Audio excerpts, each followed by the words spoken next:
देश में जारी किसान आंदोलन को लेकर शहर शहर राजनीति भी गरमाई हुई है। एक तरफ आंदोलनकारी किसान दिल्ली की ठिठुरन भरी सर्दी में सड़कों पर हैं, वहीं सरकार की तरफ से भी किसानों को मनाने के प्रयास जारी हैं। लेकिन किसान है कि टस से मस नहीं हो रहा है। ऐसे में माननीय सर्वोच्च न्यायालय को भी सरकार व किसान संगठनों को बातचीत से मामले को सुलझाने के लिए कहना पड़ा। इसी के बीच जम्मू के राजनीतिक नेताओं की किसान आंदोलन पर क्या राय है और उनका क्या कहना है, सुनते हैं। जिस तरह आप कह रहे थे किसान आंदोलन के बारे में, किसान आंदोलन है जिस तरह हम देख रहे हैं कि दिल्ली में पूरे यूपी, हरियाणा और विभिन्न जगहों के किसान जहां पे आए हुए हैं, किसान आंदोलन के नाम पर जिस तरह वहां से हरकतें हो रही हैं, हम खुद भी किसान हैं। किसान जो है, सरकार जो है शुरू से कह रही है कि ये गरीब किसान मजदूर की सरकार है और ये जो बिल पास किया है, इस बिल को कांग्रेस की सरकार ने ही तैयार किया था और वही चीज़ें लेकर जो खुद पास नहीं कर सकी वो नरेंद्र भाई मोदी जी की सरकार ने पास किया था।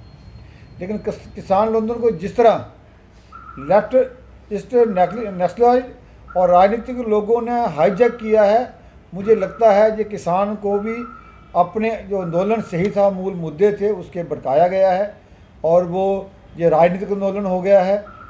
जो एमएसपी की बात करते हैं, कल नरेंद्र भाई प्रधानमंत्री, जो हमारे यहाँ आदरणीय प्रधानमंत्री नरेंद्र भाई मोदी जी, उन्होंने बहुत सारी चीज़ें क्लियर की हैं, देश के किसानों को बताया है कि जो एमएसपी की बात करते हैं, कॉन्ट्रैक्ट फार्मिंग की बात करते हैं, मुझे लगता है ये किसान बिल में बहुत बड़ा ये एक रेवोल्यूशन था किसानों के हक़ में और उनके लिए एक बहुत बड़ी चेंज थी। अगर ये लोग चाहते तो किसान को 70 साल पहले भी किसान हमारे आगे बढ़े होते। यही कारण था कि उन्होंने किसानों के बारे में सोचा नहीं। पहली बार नरेंद्र भाई मोदी ने सोचा है और बड़ा क्लियर किया उन्होंने कि जो मंडी में किसान बेचना चाहता है वो मंडी में बेचे, जो बिचौलिए को नहीं चाहता बीच में वो बाहर से सीधा बेच दे, किसी किसान की मजबूरी नहीं होगी। दूसरे के साथ बोला कॉन्ट्रैक्ट फार्मिंग जो है हमारे खासकर जम्मू कश्मीर में भी बहुत सारी हमारे लोगों की ऐसी ज़मीनें हैं जिन ज़मीनों को जो हमारे फार्मर हैं वो चाहे पैसे की कमी की वजह से, चाहे मैन पावर की कमी की वजह से उन ज़मीनों को फार्मिंग नहीं कर पा रहा। अगर कोई कॉन्ट्रैक्ट में लेता है उस ज़मीन को और उस ज़मीन में फसल उगाता है, किसान को आमदनी होती है, तो मुझे लगता है इससे बढ़िया कोई बात नहीं है। किसान को ज़मीन को कोई खतरा नहीं होगा। यही कहते हुए मैं पुनः कहना चाहता हूँ कि इसको भड़काना और राजनीतिक रंग देना ये किसानों के हित में भी नहीं है और देश के हित में भी नहीं है। ये जो किसान आंदोलन जो पूरे भारतवर्ष में इन्होंने जो हाइप बनाई हुई है, ठीक है, हम समझते हैं कि किसानों के कुछ इश्यूज होंगे और वो गवर्नमेंट को सुनने भी चाहिए। लेकिन जिस तरह से सभी जानते हैं कि नरेंद्र भाई मोदी जी वो शुरू से किसानों के हक़ में बोलते रहे, मजदूर के, गरीब तबके के हक़ में बोलते रहे और आज जो उन्होंने बिल लाया, बड़ी देर से ये बिल पेंडिंग पड़ा हुआ था, लेकिन बहुत सी हुकूमतें आई लेकिन उनमें इतनी बिल पावर नहीं थी कि वो इस बिल को ला सकें। लेकिन नरेंद्र भाई मोदी जी ने किसानों के हित में सोचते हुए ये बिल लाया। लेकिन आप देख रहे हैं कि जैसे 2-3 स्टेटों में एक किसान आंदोलन का बड़ा जोर है। अब पूरे ओवरऑल देखें तो 85% हिंदुस्तान का जो किसान है वो हमारे इस बिल के हक़ में है और जो कुछ लोग गुमराह हुए हैं वो भी अपने लोग हैं। लेकिन हम अगर कोई परेशानी है तो उसको बैठ के बातचीत से उसका मसला हल हो सकता है। लेकिन में इसमें कुछ अनवांटेड जो अनासर हैं वो इसमें आ चुके हैं। जैसे आप देखते हैं कि मीडिया ने भी काफ़ी कवर किया लोगों को कि ये जो किसान बैठे हुए हैं इनसे किसानी से इनका कोई लेना देना नहीं है। पिछले दिनों जम्मू में भी जो भारत बंद हुआ था, हमने देखा जो 5-7 लोग प्रेस क्लब की तरफ जा रहे थे और मुझे नहीं लगता उनमें कोई किसान था। वो यंग लड़के थे, स्कूल में कॉलेज में पढ़ने वाले, यूनिवर्सिटी पढ़ने वाले, और कुछ ऐसी ताकतें हैं जो इनको गुमराह कर रही हैं और किसानों को जो उनका जो मेन मुद्दा है उससे भटका रही हैं। और मेरा भी किसानों से यही अनुरोध है कि अगर कोई मसला है तो बातचीत से हल हो सकता है।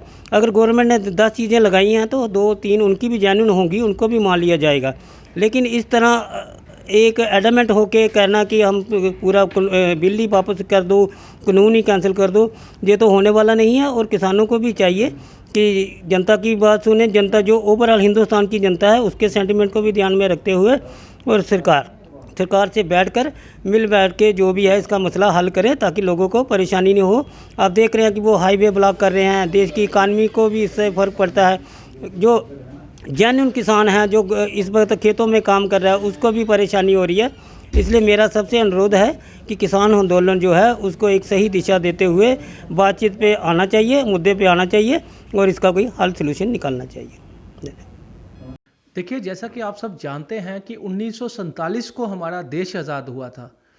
जब 1947 को हमारा देश आज़ाद हुआ था, उसके बाद हमने कभी भी किसानों को रोडों पे नहीं देखा। लेकिन बड़े ही दुख से ये बात कहनी पड़ती है कि आज 1947 के बाद आज हमारे किसान भाई जो है इतना बड़ा आंदोलन लेकर दिल्ली के बॉर्डरों पे, रोडों पे, रात को इतनी विफल सर्दी में लोग रोडों पे हैं हमारे किसान भाई। मैं आपको पूछना चाहता हूं, मैं सरकार को पूछना चाहता हूं कि जब आप लोग कहते हैं कि हमने जो भी किया किसानों के फायदे के लिए किया, अगर आपने किसानों के फायदे के लिए किया, जब किसान खुद फायदा लेना चाहते ही नहीं, इस कृषि कानून को पसंद वो नहीं कर रहे, इस कृषि कानून की वजह से उनको नुकसान दिख रहा है, तो आप इस कृषि कानून को वापस क्यों नहीं लेते? आखिर किसान जब आप किसानों के लिए कुछ करना चाहते हैं, जब आप किसान ही नहीं चाहते कि हमारे लिए कुछ हो, जब किसान खुद चाहते हैं कि ये कृषि कानून वापस हो, तो इस कानून को वापस लिया जाए। हमारा डोगरा संगठन इस चीज़ के बिल्कुल खिलाफ है कि हमारे जो किसान भाई हैं ये 20 दिनों से इतना बड़ा आंदोलन लेकर दिल्ली की रोडों पे सर्दियों पे ये रातें बिता रहे हैं। ये इस चीज़ के हम बिल्कुल खिलाफ हैं और सरकार से अनुरोध करते हैं इस कृषि कानून को वापस लिया जाए, क्योंकि ये कृषि कानून किसी के लिए भी ठीक नहीं। मैं याद दिलाना चाहता हूं सरकारों को, ये हमारी जो बीजेपी की सरकार है, मैं इसको याद दिलाना चाहता हूं, जब आप विपक्ष में थे तो अपने बयानबाजी को याद कीजिए। आप उस टाइम कहते थे कृषि कानून किसानों के लिए ठीक नहीं। आज जब आप सत्ता में हैं तो आप लोग कहते हैं आप लोगों ने खुद ही कृषि कानून ले आए। तो ये क्या लोगों को बेवकूफ़ बनाने की बात की जा रही है? और किसानों को रोडों पे इतनी सर्दियों में, कल को अगर एक भी किसान को कुछ हो जाता है तो इसकी जिम्मेवारी कौन लेगा? किसानों को आप अन्नदाता कहते हैं। अगर आज 20 रुपये या 25 रुपये किलो आटा बिकता है, कल को 50 रुपये किलो आटा हो जाएगा तो उसकी जिम्मेवारी कौन लेगा? आगे कौन सी आप महंगाई की जिम्मेवारी ले रहे हैं? आगे कौन सा काम ऐसा है जो देश की महंगाई के लिए आप लोगों ने किया? ठीक है, हम मानते हैं मोदी साहब ने देश के लिए बहुत कुछ किया, देश के नाम रोशन किया, पूरे विश्व में आज इंडिया का नाम बोलता है। लेकिन अफसोस से कहना पड़ता है, अगर हम ये चीज़ देखें कि महंगाई के लिए आपने कुछ किया तो कुछ भी नहीं किया। महंगाई, हमारे देश की आर्थिक व्यवस्था बिल्कुल गिरती जा रही है और किसानों के कृषि कानून जो है वो वापस लिया जाए, इस आंदोलन को बंद किया जाए, बंद करवाया जाए। जय हिंद। देश के निर्माण और उन्नति में सहयोग, आपके हर कदम में आपका हमसफर। कश्मीर टर्बो TMT सरिया। चाहे भूकंप आए या तूफान, सुरक्षित रहें आप और आपका मकान। अपनाइए आपका अपना कश्मीर टर्बो TMT सरिया। Trust and reliability. GK update रहे हमारे साथ। अगर आप ये वीडियो YouTube पर देख रहे हैं तो हमारे YouTube चैनल को सब्सक्राइब करें और बेल आइकन को क्लिक करें। अगर आप ये वीडियो Facebook पर देख रहे हैं तो हमारा Facebook पेज लाइक जरूर करें।